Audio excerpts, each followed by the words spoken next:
Le comité paritaire automobile, c'est l'organisation qui est chargée de l'application du décret. Le décret, c'est le décret qui englobe l'ensemble des services de l'industrie automobile. Donc, services, ça exclut la vente de véhicules neufs, puis le reste, c'est pas mal les services. Donc, c'est les concessionnaires, c'est les garagistes indépendants, les carrossiers, les magasins de pièces, les recycleurs, etc. Donc, et évidemment, l'esthétique fait partie des services automobiles. Il y a deux types de services, il y a entretien mécanique, entretien de carrosserie. L'esthétique fait partie de l'entretien de carrosserie.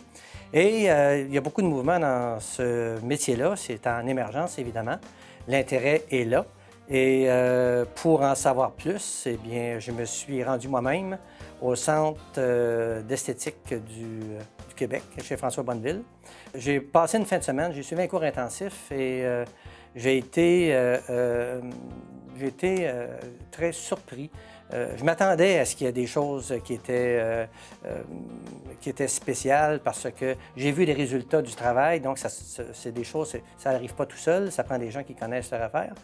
Et après avoir suivi la formation, j'ai compris plusieurs choses et c'est un métier qui est réservé à une catégorie de gens, des gens qui sont perfectionnistes. Parce que pour arriver à remettre une voiture dans la condition d'origine, ça demande des gens qui ont une patience. Je pense qu'on a tout intérêt à ce que ce métier-là se développe. Je parle du métier d'entretien de la carrosserie ou le volet d'entretien de carrosserie, dont l'esthétique. Parce qu'il y a deux raisons pour lesquelles les gens remplacent leur voiture, c'est clair. C'est la condition mécanique, la voiture n'est plus fiable, et aussi c'est l'apparence du véhicule. Donc, au niveau de la mécanique, je pense que l'industrie est très bien servie. On a des gens qui font l'entretien, votre concessionnaire, ou bien les garagistes indépendants. Au niveau de la carrosserie aussi, de la collision, ça va très bien.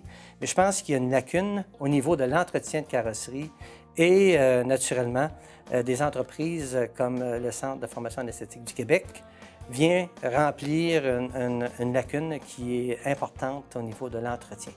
Je voudrais, parce que je suis allé, je vous ai dit tout à l'heure que je suis allé suivre une formation. Donc, c'est une formation intensive de 3 jours. Et j'aimerais ça en parler un petit peu parce que c'est assez spécial comme situation, parce qu'on n'est pas habitué tout à fait, c'est non conventionnel. Du début jusqu'à la fin, François nous lève de terre, c'est-à-dire que le niveau d'intérêt que François suscite et l'amour qu'il a pour ce travail-là, cette occupation-là ou ce métier-là, transcende. Donc, on est transporté par ça. D'abord, j'ai appris à reconnaître les défauts, causés par les lavages, causés par les balais à glace, évidemment. Toutes sortes de défauts qui font en sorte que le fini n'est plus à son meilleur. Lorsqu'on voit les défauts, là, on est en mesure faut savoir qu'est-ce qui les a causés, les défauts, et qu'est-ce que c'est un défaut de peinture et comment on peut le corriger. Naturellement, on parle de surface très minime, on parle de réparation, de correction de surface. Mais même si on travaille sur une épaisseur extrêmement minime sur la surface, il y a des soins, des grands soins à apporter pour ne pas endommager, ne pas amincir, etc., garder le fini de la voiture dans les bonnes conditions, d'avoir les bons produits, les bons outils, les bonnes vitesses. Écoutez, il y a toute une panoplie. Ça, c'est l'extérieur. L'intérieur, c'est pareil. Il y a des produits, il y a des équipements, il y a la voûte. Écoutez, c'est très vaste. Donc, c'est vraiment, ça prend une formation. C'est pas n'importe qui peut faire ça. C'est pas n'importe quel car wash ou lave-auto du coin de la rue qui peut dire demain matin, je fais de l'esthétique auto.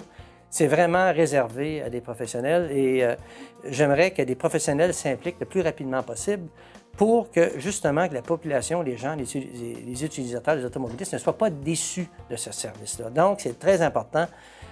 Lorsqu'on fait une démarche, qu'on veut faire un travail comme ça sur sa voiture, de rechercher quelqu'un qui a reçu une formation. Ça ne s'apprend pas sur le tas. C'est important de s'informer. C'est pour ça qu'il existe une formation.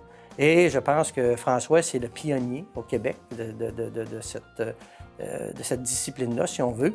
Et moi, je voulais avoir le meilleur, donc sa réputation le précède. Je suis allé suivre la formation et je n'ai pas été déçu. Ce métier-là, il y a la paye. Il y a le salaire, je devrais dire, plutôt, puis il y a la paye. Le salaire, c'est le salaire, quelqu'un qui est bon là-dedans, il va gagner très bien sa vie. Mais la paye, c'est vraiment lorsqu'on livre le véhicule au client et de voir les yeux du client. Je pense que les gens le font en grande partie pour ça. C'est extrêmement gratifiant de livrer un véhicule à un client. Le client ouvre la portière, ça sent bon. Le véhicule à l'intérieur, il est neuf, il est comme neuf, il sent bon. Donc, on a tout à gagner, autant du côté mécanique que du côté carrosserie, de bien entretenir sa voiture. Même si vous changez à tous les 3 ans, c'est pas grave, votre valeur de revente est meilleure. Et puis, si vous décidez de le garder 10 ans, bien, toutes les fois, vous allez regarder dans votre entrée, vous allez voir votre véhicule, vous allez avoir le beau sourire et les compliments et la jalousie, le regard jaloux de votre voisin. Ça paye. C'est intéressant de voir ça.